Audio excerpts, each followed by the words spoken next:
السلام علیکم ورحمۃ اللہ وبرکاتہ۔ ناظرین، استقبال ہے آپ کا ہمارے چینل الاخبار میڈیا پر۔ ناظرین، جیسا کہ آپ سبھی حضرات کو معلوم ہے کہ حضرت مولانا غلام محمد وستانوی صاحب کی طبیعت ناساز چل رہی ہے، تو اس متعلق دارالعلوم دیوبند کے محتمم و شیخ الحدیث حضرت اقدس مفتی ابوالقاسم نعمانی صاحب مدظل اللہ العالی نے دعائیہ کلمات ارشاد فرمائے ہیں، جس کی تفصیل دارالعلوم دیوبند کے لیٹر پیڈ پر درج ہے۔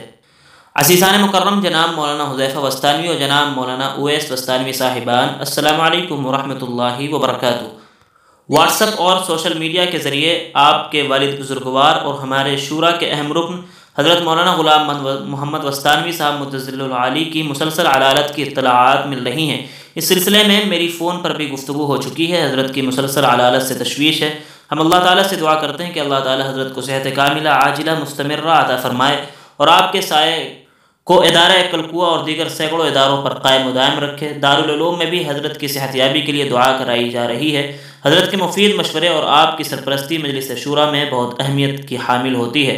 آپ کے پائیدار فیصلے ادارے کو قوت اور استحکام فراہم کرتے ہیں۔ ہم اللہ تعالیٰ سے دعا کرتے ہیں کہ وہ حضرت کو مکمل صحت عطا فرمائے اور آپ آنے والی شورا کی اجلاس میں صحت یابی کے ساتھ شرکت فرما کر مفید مشوروں سے نوازیں۔ والسلام، مولانا و مفتی ابوالقاسم نعمانی، محتمم دارالعلوم دیوبند۔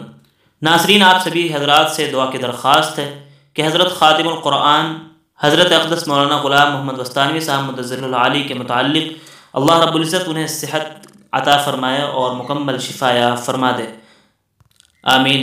ناظرین، اس ویڈیو کے متعلق آپ کی کیا رائے کمنٹ باکس میں ضرور لکھیں۔ ویڈیو کو لائک اور شیئر کر دیں۔ اس طرح کی اور بھی ملی اور ملکی خبریں حاصل کرنے، مدارس اور علماء کے متعلق ہر خبر سے باخبر رہنے کے لیے ہمارے چینل الاخبار میڈیا کو سبسکرائب کر لیں، بیل آئیکن ضرور دبا دیں۔ شکریہ، والسلام علیکم۔